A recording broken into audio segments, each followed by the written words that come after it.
So hi guys, this is Yogi, ex-IIT, former Intelligence Bureau and currently with DRDO. तो आगे बढ़ते हैं, इससे पहले आप लोग गूगल सर्च कर लें मेरे बारे में और सब पता चल जाए आप लोगों को। ठीक है, तो आप लोगों को मैं प्रॉब्लम स्टेटमेंट बता देता हूँ। बेसिकली पिछले 3-4 दिन से मैं घर पे फाइबर कनेक्शन लगाने की कोशिश में था। तो मैं आपके साथ अपना एक्सपीरियंस शेयर करने वाला हूँ। और देखो, स्टार्टिंग में ऐसा नहीं था कि डिसीजन पैरालिसिस हो या कुछ, है ना, वैसा कुछ नहीं था। एनालिसिस पैरालिसिस नहीं हुआ, मैंने कॉन्शियसली एनालिसिस किया, पूरा रिसर्च किया। बट अब जब सब कुछ हो गया है, तो पोस्ट डिसीजन रिग्रेट और पोस्ट डिसीजन अंडरस्टैंडिंग जो है मेरी, वो मैं आप लोगों के साथ शेयर करना चाहता था, ताकि इन केस कोई भी आगे ऐसा डिसीजन किसी को लेना पड़े तो वो इसकी हेल्प से ना चूज कर पाए। बाकी I'll share it. Wait, list. Okay, so I've opened it already. And basically, I wanted to buy the fiber connection, right? So, in my case, I'll tell you all the things in my case. So, it was BSNL FTTH, fiber to the home, and BSNL was the ISP, the service provider. And they had one vendor, local vendor associated, जो कि setup और सब चीज़ में help करता है। तो BSNL का यहाँ पे क्या प्रोसेस है? It is like you'll buy a monthly plan, right? But you'll have to pay for the router. In case of Airtel or local ISP, like if I talk about Fastway Net Plus, so they provide a router free, including included within the installation if you buy the 3-month, 6-month, or 12-month package. But BSNL doesn't give it like that. It gives with the 12-month package, but again that would be a high cost. And okay, so I hope you got my point. So you will have to buy the router, and so that was it, right? So I had to buy the router and I had to make a choice. And so I'll tell you my research about the router. And okay, so basically there are two types of router if you talk about the fiber case, right? So there's single band and dual band. Okay, so single band, as you can see, you can see this, right? So it's 2.4 gigahertz. That is a single band. Okay, this is the frequency on which it communicates, and the range is, you can say, comparatively high. With different frequency communication. By different frequency, I mean the 5 gigahertz. Alright. So in dual band, there is both 2.4 gigahertz and 5 gigahertz. So what happens is 2.4 gigahertz में आपको range ज़्यादा मिलेगी, okay, but speed transmission कम हो जाएगा. And 5 gigahertz में आपको speed transmission optimal मिलेगी, okay. So in my case, I'll tell you, my plan was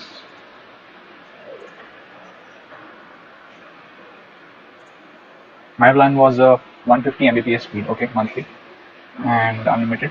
So I got the 2.4 gigahertz router at first, okay, and once I got it, I tested the internet speed, and it came along, like it came out to be around 60 to 80 Mbps or maximum 90 Mbps. So I thought 2.4 gigahertz is not, utilizing the optimal speed, the 150 Mbps that I opted for. And hence I decided that finally I'll buy the dual band router. And why I bought single band in the first place is that I'll tell you that also. It's because, single band 2.4 gigahertz can support, as per my understanding, up to 300 Mbps, or you can say more than that. That is the support, and that is the theoretically, what it can support. So according to me, my plan was 150 Mbps, definitely lower than 300 Mbps, and plus 2.4 gigahertz provides a longer range, greater range. So I thought it would suffice and then suit to my case, but I was wrong. And why I was wrong is, I'll tell you the reason. So if I talk about, okay, you can see the diagram here, right? You guys can see these are the channels, okay. So the frequency 2.4 gigahertz works with 11 channels. You can see it has 11 different channels, but what happens is they are very, you can say, there is a lot of interference, and they are all associated with 3 or 4 other channels as well, right? So the problem here is, if you're living in a, obviously you're living in some place where other humans also coexist, and you're not like somewhere where you are alone. So other people also have routers, right? And 2.4 gigahertz, as we know and we have talked about, it travels to a greater range. So there will be interference from the air 2.4 gigahertz range as well, right? And since the interference is higher, therefore there is also a loss, and hence up to 300 Mbps theoretically doesn't work in reality, and therefore the speed is common, the 2.4 gigahertz, which otherwise should not have been the case if you're living in Antarctica or somewhere. Uh, but also in Antarctica, you'll not get the router as well. But anyway. So coming back to the point that 2.4 gigahertz has a lot of interference due to the limited amount of channels. It's 11, I believe. I don't know if there are more. So there are overlapping channels, and that's right. But if we talk about 5 gigahertz, all right. If we talk about the 5 gigahertz, then you have 35 different channels, and therefore less interference, and therefore optimal speed utilization. If my plan was 150 Mbps, so I would be getting 150 Mbps. I would be getting the punch that I wanted, and to my surprise, it was more than 150 Mbps at times also. And secondly, okay, who do we have up there? Okay, so you can see my dog. Yeah, she says hi. Okay, and okay, yeah. So I mean, in life there are times when you'll not get complete answers, right? You have to either assume or ignore or be content or keep trying according to your own threshold, right? Everybody's are different. And moving on. So I'll tell you a few things that I believe which should be very helpful. Is that before buying the router, in case you don't get the router, you have to buy. So ask the ISP or the local vendor or the the contractor that billing details. All right, the exact router model, the technology GPON or EPON. Infrastructure is basically based on these two technologies. The router, if the infrastructure, the OLT and everything is GPON based, so your router has to be GPON. And you can search these terms, and I'll not go and explain all of it, but I've understood. Also, I'm not an expert, but if I talk about everything I know, then that will increase the duration of this video, and not in this. Okay, moving on. And if it is providing any OTT or other benefits, so if you want to discuss them as well beforehand, that would be great. And secondly, I'll come back to, okay, I think 5 gigahertz I've already talked about. It's lesser interference thing and optimal utilization. But again, 5 gigahertz, lesser range, poor penetration through walls, and all those things. So I'll come to the final conclusion as well when you get the main thing. So if you can see, okay, so range ensures connectivity. This one is an important point, but not speed, right? So the 2.4 gigahertz range I've written over as here as 40 meters. All right, 40 meters means almost 4 rooms. And but again, in the room where the router is placed, you'll get the good speed according to the 2.4 gigahertz parameters. But in the next room, it will decrease. In the third room, it will be lesser. In the fourth, obviously, you should know that. And accordingly, with the 5 gigahertz. So in my experience, see, the range is 10 meters, and so the router will provide the optimal speed that you are expecting according to your plan, only in the room in which the router is placed. And in all the other rooms, you would better want to switch to 2.4 gigahertz. I hope you are getting the point. If you want to connect your router with if like a TV, smart TV or something like that, then you should be placing your router in the smart TV room only. Otherwise, the 5 gigahertz, the dual band gimmick, that's all a waste. That's all a sham. And okay, you can take a screenshot of this one because I've pointed out the router names that the BSNL is providing, or the option. There is also a third option that you have an existing router that has the fiber point. I don't know if it's you can search the term spawn or OMP, and then you have to provide to 400 rupees over and above that. Just only 400 rupees as per my experience right now. It's July 2022, and that's for configuration, and they call it like that. So it's fair, I think. I don't know. I mean, it's what we get. These are the 3 options right now. Again, coming back to the theoretically, that it supported 300 Mbps, but 2.4 gigahertz didn't really work like that, and I had to buy the dual band, and then I found out that okay, 5 gigahertz is only in the room and not in other rooms or the other parts of the home that I wanted, and it's a sham. And then okay, but the difference here I'll tell you. That finally I got to understand that okay, the 2.4 gigahertz of the second router, the expensive one, dual band. It was Cyrotech, this model number. the 2.4 gigahertz part of it provided like 170 Mbps, alright, more than the 150 Mbps at times. Although this single band router, it only provided maximum 80 or 90 Mbps at all times. So you're getting my points. I'm not talking about 5 gigahertz of this one, and this was only 2.4 gigahertz. So I'm talking about 2.4 gigahertz this one and 2.4 gigahertz this one. So there was a difference in these two also. So to my surprise, I thought, I don't know what happened, because okay, so 5 gigahertz of this one was maximum 200 Mbps, but again, that is that is not a major difference if I talk about then 170 or 200, because it's 2.4. If 2.4 gigahertz of this router is able to provide that much, then I probably would believe that 2.4 gigahertz is the thing to go with. And but again, so I tried to find out, and here are my assumptions. All right, I'll show you guys something. Okay, so this one is the dual band, and if we go over here, it's showing the connectivity as 802.11 AC. Okay, and